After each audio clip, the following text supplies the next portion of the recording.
Hey, friends, welcome to Unmasking with Cindy and Sarah. We're so glad you're here, and we hope everyone is having a lovely start to their week. Today, we are going to be talking about our next series that we are starting. It is a back to school series, and Cindy's going to talk a little bit more about some of the guests that we're going to have. And then we are also going to share some of our experiences personally from when we were children, and also the experiences we've both had this past week. We are on opposite ends of the spectrum. So Cindy just sent her son to college, and my daughter just started kindergarten. So we have some different perspectives on that as well. So remember to follow, subscribe on our socials. And I'm going to send it over to Cindy to talk a little bit more about our back to school series. Yeah, so I'm really excited for this series. Sarah and I have been talking about doing this for a while now because back to school time can just bring up a lot of different emotions. I don't know about you, Sarah, but for me, I have run the gamut with the emotions. Oh, yeah. This this last week Mm-hmm. was super weird. Mm-hmm. It was happy. It was sad. It was nerve wracking. We dropped our oldest child off at college. And it was one of those experiences that felt so surreal to me because I can remember, Sarah, you and I in graduate school having conversations about this very time of year when your daughter would be starting kindergarten and Yeah, we would be sending one off to college. And it felt so far away until I it know. didn't. I know. It feels like a lifetime ago. And I remember Oh, your boys. I mean, this was years before Olivia, and we would go out to eat, and they were like in first grade. I think Ethan was hmm. third grade at the time. I mean, Yeah. it goes, time really, it flies. It really is fleeting. So Yeah, it's it's a it's thief. it's it's a thief. It's a thief. I found, myself doing what I normally do, which is to over prepare.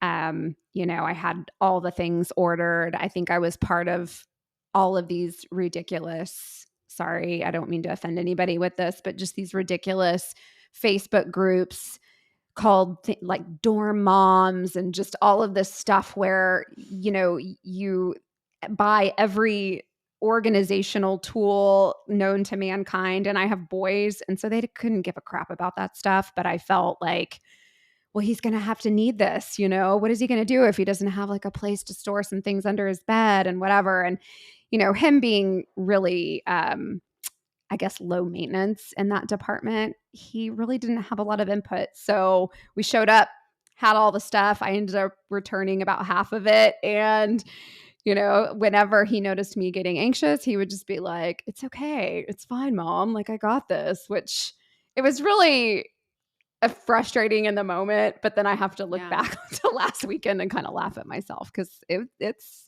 man, it's different. It's a It's different so time. different. Yeah, because we Yeah. didn't have social media when we went back to school. And No. so, I mean, you just had Bed Bath and Beyond and like a checklist. And I mean, really, and Walmart, but like, where did you find extra long sheets? Yeah, They were hard to find. And I don't even think sure. we had, did we? I don't even think we had Amazon. No, there was not Amazon. You're Some right. It was archaic times.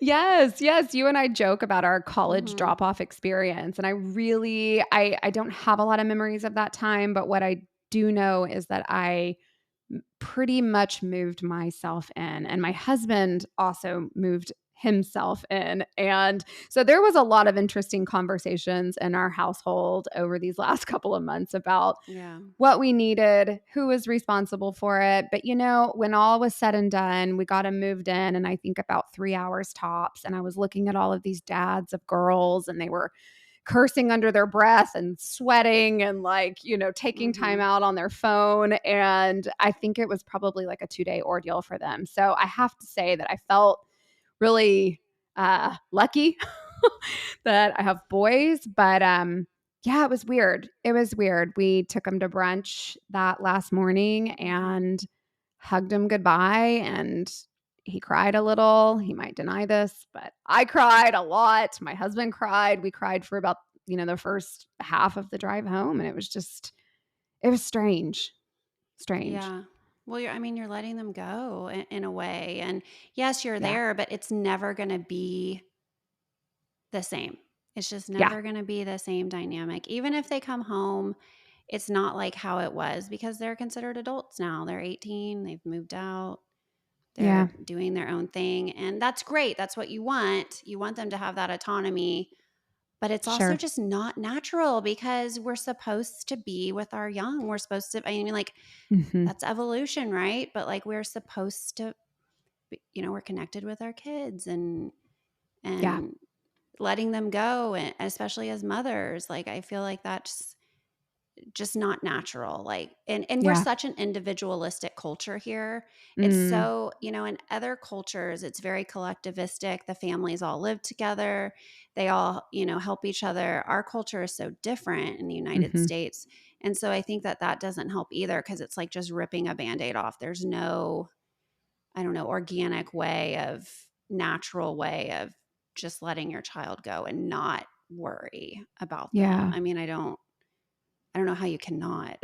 Sure, sure. And there's no right amount of conversations too. I think that, it's one of those things where when you're preparing your child, whether it be for college or for high school or middle school or elementary school, there's always going to be those conversations that you need to have that you're just not, it's not possible to have all of the Mhm. conversations that you're going to need to have. It's just I you will know. be forever parenting them.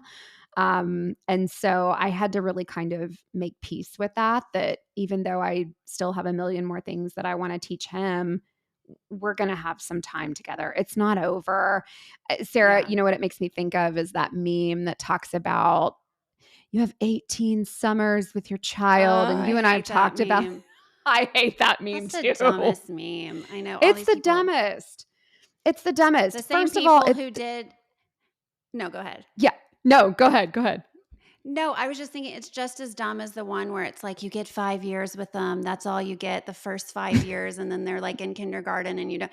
It's like, really? I'm still annoying the crap out of my mom, okay? Like she gets calls from me all throughout the day. I mean, Right. eh, you still Right. have a relationship. Yes. If you want one, if Yeah. it's good parenting. But yeah, all that 18 summer, please. Yeah. No. They I always had need to you. unsubscribe to that kind of stuff because I think that kind of thinking just puts more pressure on us as parents and moms specifically to make everything so precious. And I'm like most of the other moms out there. I want to have the sign with my kid holding up what grade he's in, right? But like, Yeah. let's be honest, we dropped our oldest off at college and I had to look on the calendar to remind myself that I still have two other kids who are starting high school the very next day, and we didn't prepare. I I don't know if they went to school with pens, pencils, note cards, computers. I don't know. They got there. I do know that. And Nice. they said it was a successful week. And so I have to just be okay with adjusting my expectations to this Yeah. culture. Well, Yeah. it's a lot too, and I don't know. It just doesn't feel like natural to do that, to just drop them off, Yeah.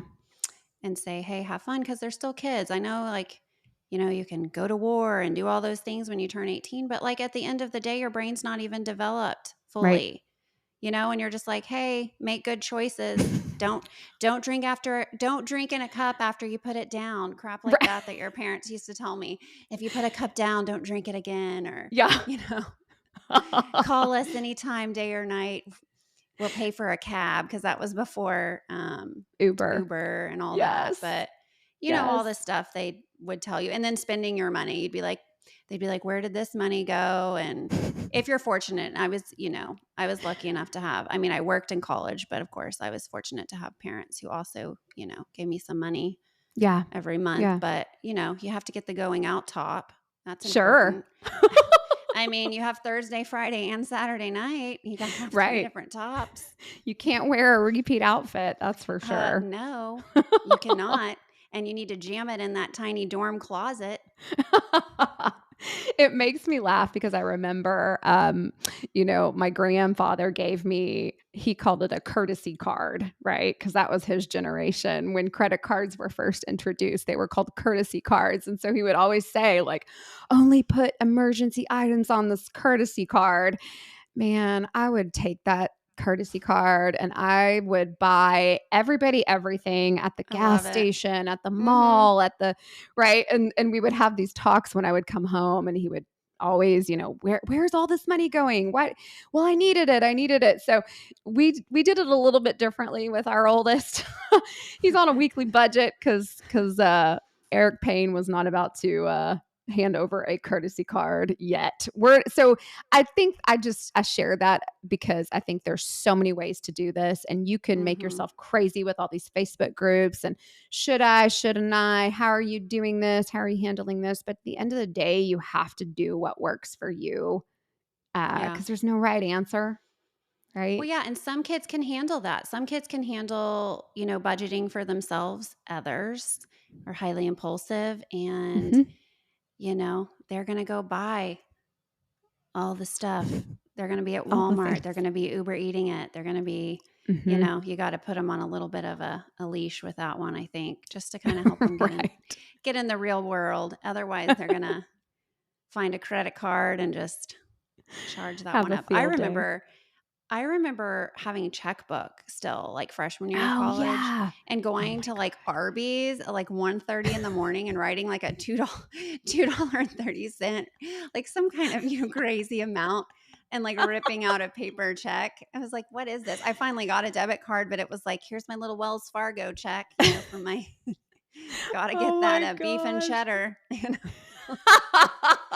So, I mean, Oh, that's so good. That's so good. Well, so we are on opposite ends of the yeah. spectrum. How was your send off to kindergarten?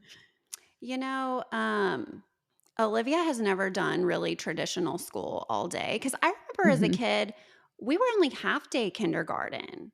Like this is Yeah. a new thing that these kids. Well, I don't think it's new, but like in this century, I think these kids go full day. Um, Sure. and so that was for me, I'm like, man, she's still so little, for full day like that. We've never actually done that.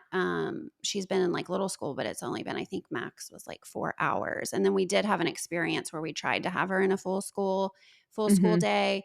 Not a good experience for her. So we pulled her from that. But Yeah. I was very nervous. She was very excited because if you know Olivia, she's never met a stranger and she's Mhm. highly outgoing and loves friends and the idea of school. So she was really excited for Meet the Teacher. And then she picked out her backpack and everything's unicorns and all that. So we were ready. Her school's a little different. They do like a kinder camp. Mhm. So the first week they rotate between the kindergarten teachers um, and the other students to just see like what kids work well together, where they're at academically, how they are with the teachers, and then they get to find out their teacher next week. So she's real excited. They've only kept her in, there's 3 teachers total, but she's only been in 2 teachers' rooms. Okay. So I think it'll probably be one of those teachers because on Tuesday she'll be in that room. It's a But cool we don't know yet. experience. But she's very, very excited already. The principal knows her. Yep. She's, "Hi, Olivia. Good morning." And Olivia's so cute. She's like, this was at her old school. She's like, "Do you know Miss Cox, who's at like the other elementary school where she did some pre-K?" And they said yes. And she's like, "Well, I used to go to her office when I'd have big feelings. May I come to your office if I have big feelings?" And they were really sweet, which I thought that Oh, was really, I mean, she's very emotionally savvy, but yeah. she had a pretty good week for Olivia. I got an email from the teacher yesterday because, of course, me being nervous, I wrote an email and our friend who we're going to talk about who's on the podcast coming up, Mhm. Kathy, she has a neurodivergent child Mhm. and she had posted about making an about me sheet Yes. to kind of help support your child in a positive way and let the teachers know about your child. And so I sent that to the teachers with a note, and they wrote me back, and they were very impressed because of all the, transitions for Olivia. They said she handled it very, very well because she was changing classrooms and things like that, which can be very difficult for her. Mhm. So I was. just very, very happy that she had a great week. I, of course, like cried and was worried and Yeah. just want her to be safe and have a good experience. Mhm. But yeah, I mean, it is like a little bittersweet because the baby phase is officially over, it's Yeah. just, it is. It, even though she was not a baby for a few years, it's just different once they're in school full time, I feel, and they start doing more activities and they're with their little friends. You know, she's very Yeah. independent. So she's like, I don't need help carrying my backpack. And, you know, all that very, very spirited child. So, yeah, like the car door lady opened the door and Olivia was like, I can do this. And I was like, I'm sorry. um, and of course, like she's got this huge backpack and she's tiny thing and Yes. trying to get it out. I mean, like we were holding up the whole line because, God forbid anybody help us. So we finally had to have help after about a minute of trying to, it was like we were going to Europe for the summer or something. It's I just, can just see it. I could just you see the know, whole thing. I know. And then she just slams the door and I'm like, bye, Olivia. Love you. She just slams it, walks in, sees a friend, starts running. So she's fine. I'm the one that's over here, just missing her. And it's weird not having her home like in the afternoons. Yeah. Um, and every day I'm like, please let today be a great day. But so far, so Mhm. good.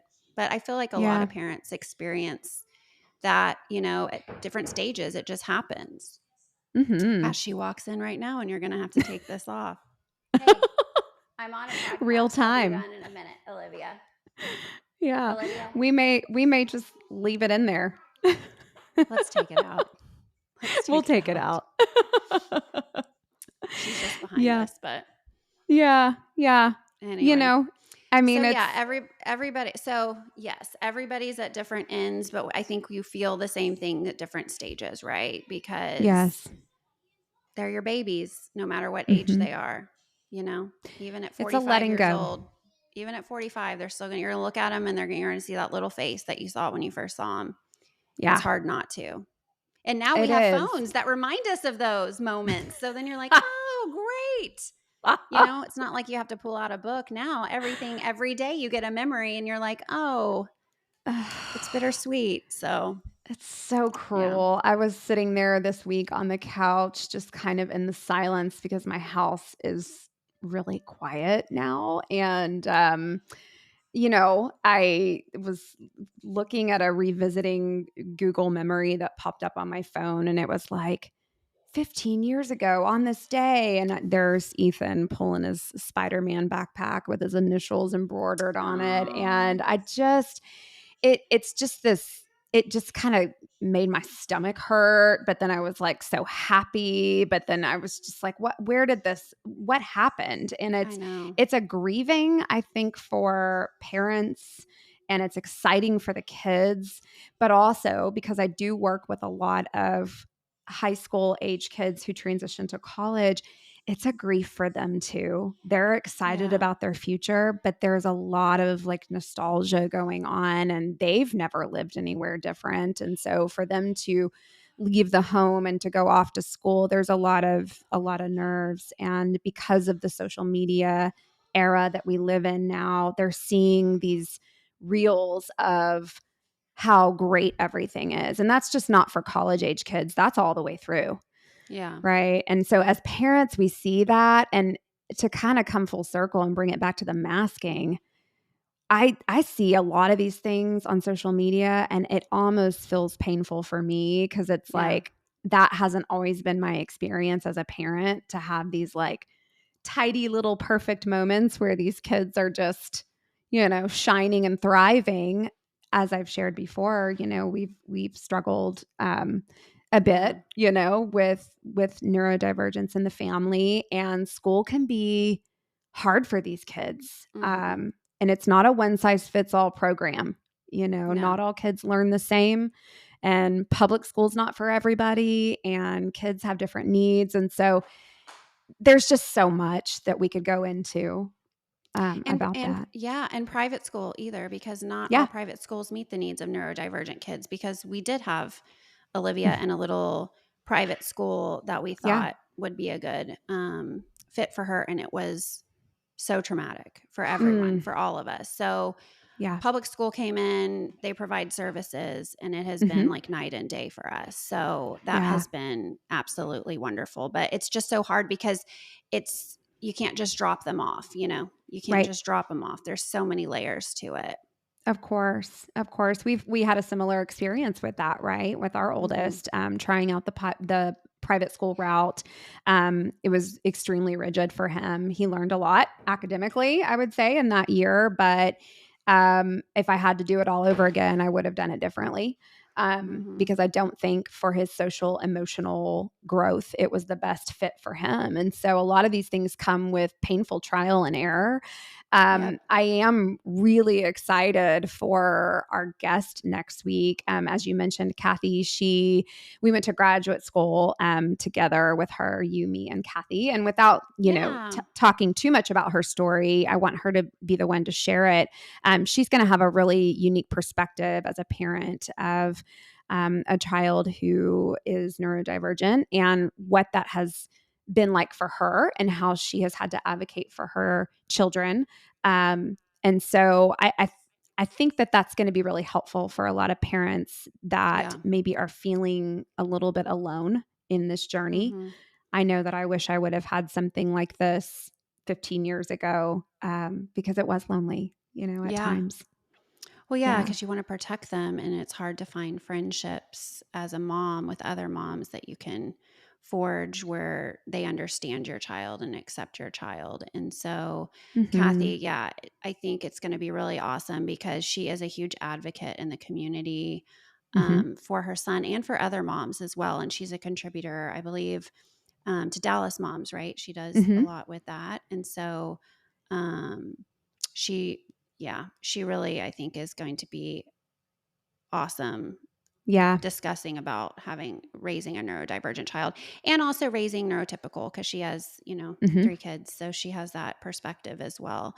And Yeah. she's a great resource too because she provides a lot of really good content and info. So I'm excited that she'll be here too. Yeah. Yeah. I think, so we have a couple of other guests lined up too. And I won't go into too much detail, but I did want to give our listeners just a preview of what they can expect in this series. And so, Kathy's going to kick it off with her experience with her elementary age children. Well, elementary, actually middle school, and she has a college graduate as well. Mhm. So she kind of runs the gamut. We're also going to have a therapist on who is an ex school counselor, and she now has a therapy practice in Austin where she has a service animal and she provides services to kids who have sensory issues using her dog Deuce. And so that's going to be really fun. And then we will also have a high school, middle school counseling perspective from our other good friend slash LPC. And then we're going to have my son on at some Yay. point if I can track him down. And when he's between classes, he's going to talk a little bit about what college life is like for him so far. And then we'll finish up with a parenting coach who works with emerging adults and families who are maybe struggling with kids who are college age or adult age and maybe kind of are having some failure to launch issues. And Yeah. so we really just wanted to try to seek out different stages in this Mhm. parenting game, um, and how we can, use these resources, find these resources to feel connected and hopefully less alone. So that's our goal. Yeah, and I like too that we're going to have a perspective of the failure to launch because it can also be where your child struggles nowadays. Hmm. I have so many clients I see with such debilitating anxiety. It's almost like they can be agoraphobic, meaning they don't even want to leave. They're scared. They don't want Yeah. to drive cars. I mean, there's a lot of fear there. And so those kids are on a different trajectory of trying to Hmm. get them to out into the world to be independent. And that can be scary as a parent too. And also discussing what it's like knowing that you are going to have your child at home all the time if they're neurodivergent and they're very, they have pretty severe neurodivergence, and they will probably never get to do those normal experiences or what we would consider normal. How that is for parents, Yeah. to know that, and because that can be difficult in itself. So I think our back to school series is hopefully going to cover all of the different things that can be going through parents' minds, teachers, counselors, friends, all of it. So Sure. Yeah. Well, we are going to keep this short, but I thought we could just start closing with our own just kind of take on our school experiences for nice. ourselves. So, Sarah, if you could give us a snapshot of what it was like for you through the years in school. I know you shared a little bit on your about you introduction. So I think I have an idea of what kind of student you were, but if there's anything that sticks out to you, how did you think about back to school just at the different stages in your life and Yeah. yeah. Back to school for me. So this just came to me when we were talking about this too. I never had one of my biological parents take me to Mhm. school ever. My stepdad even moved me in to the dorm for the first time. So my stepdad was the one who took me because my mom was a school teacher. So she also had to be at school on the first day. Yeah. Um, and then my parents were divorced. And so my dad traveled a lot. And so my stepdad was really the person who got me ready for school. Um, and let me tell you, it was fun. It was so fun. No.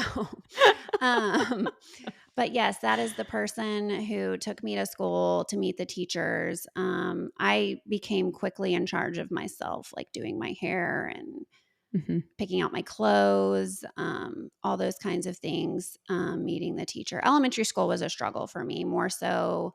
Elementary and middle were difficult. High school was all right. I thrived in college. I Yeah. thrived. But elementary, I got sick a lot. I had a lot going on from my story. Everybody knows. Mhm. So I was sick. I always got the note that was like, if Sarah misses one more day of school, Yeah. she's going to have to repeat the next grade. Right. So then my mom would be like, look, you got to go till 10:15 and then someone will come pick you up because I just, Yeah. I took a lot of mental health days. But yeah, school was never like, interestingly enough, loved grad school, loved Mhm. college. And maybe it was because I majored in what I liked, but I just was never like, I never made straight A's, K through Yeah. 12, like got C's in math. But Mhm. then I like excelled in college and I made straight A's in grad school. So guess what? You're not dumb, guys. No. It can just it can just be you're not interested and you probably are Correct. neurodivergent and you don't know it. But yeah, Yeah. I just think and it also matters who your teacher was. Like I had a terrible second grade teacher. It was just a Mm, horrible experience. So then that me kind of too. I don't know. What I don't is know it what's with going that? on. I don't Yeah. know. I've talked to a lot of like kids and like, I don't know, second grade teachers. Y'all need to get with it because there's something going on in second grade. But let's be nice. Something's Like, happening. I don't know what's Yeah. going on. But for me, yeah, college was an amazing experience. And I don't know if it was just the first time I could really be free and Mm. I didn't have the anxieties of my home life. So I did venture into the road less traveled, I guess, in college. I had a good time, very, very good time Yeah. with my husband. We both met each other and it was fun. Yes. Um, we're still living the fun life. No. But, I Josh, so he's a Oh. wild card just like my daughter. But anyway, yeah, college was where it was at for me. I love it. And I always tell my Yeah. little kids who struggle that college is the time. Like you're going to find your people. No one Mhm. doesn't, people don't care who you are, what you wear. I mean, it's just a different experience from, I don't know, K through 12. But I wish, and I think maybe that's where you and I are so like hypersensitive to our own kids' needs because we Mhm. didn't get the experience with our own parents doing those things. Yeah. Like, I remember all the moms in the dorm were, like, cleaning out their kids' rooms, and, like, my stepdad was just like, "Here's your stuff, bye," and I was like, Uh, yeah. "Okay, I know Yeah. no one here." Again, another situation, just like summer camp, dropping you off, make a friend. Mhm. But, I remember thinking like, "Man, I wish I had, like, my mom here to Yeah. wipe down the dorm mattress." I don't even know, just it'd be Just to nice, be there. Yeah. Yeah. um, or like the first day of school, the mom's taking pictures. I think, gosh, I have so many pictures of my child. Like back in the day, man, it was like you were lucky if you had the Polaroid or you got them developed. I mean, there were like, you got to Right. make sure you get the picture because Yeah. that's it for like the next 2 months Sure. or next holiday or something. So, Yeah. yeah, I don't know. What about you? What was your experience like? Gosh, so similar to you in that, like, I really became pretty independent from an early age. I mean, my grandparents by that time, they were doing this, like I shared in the story about myself, they were doing this for the second time around, and they were happy to do it. They were happy to be there, but they really were not super overly invested in my school situation. I mean, my grandmother and grandfather were at the country club playing tennis and golf. And so they were just doing their own thing. And yeah, I loved school. Um, but I was a real precocious kid, and sometimes I would, you know, kinda get into trouble. I got a lot of, "Cindy's talking too much. Cindy does not work well with other kids. She's a leader, but she likes to do it her way." So just lots of stuff like that. So yeah, it was an interesting time for me, and then by the time I got to high school, I think I was having lots of experiences and um, yeah. So yeah, for me, school was an adventurous time, Like I I tested the limits elementary age, middle school age, pretty much high school age, right? And then by college, I got it together and I thrived. And grad school, I thrived. But when I'm looking back now as a parent and I think about my kids and the whole school experience, I think there was a lot of not overcompensating on my part, but just a lot of things that I felt like I needed to do or needed to deliver to them that maybe I wish that I would have had. And sometimes that is helpful, but then sometimes it's overstepping a boundary and it's, not empowering them to be their own individual self. So I'm learning. We've got 2 more years of high school left.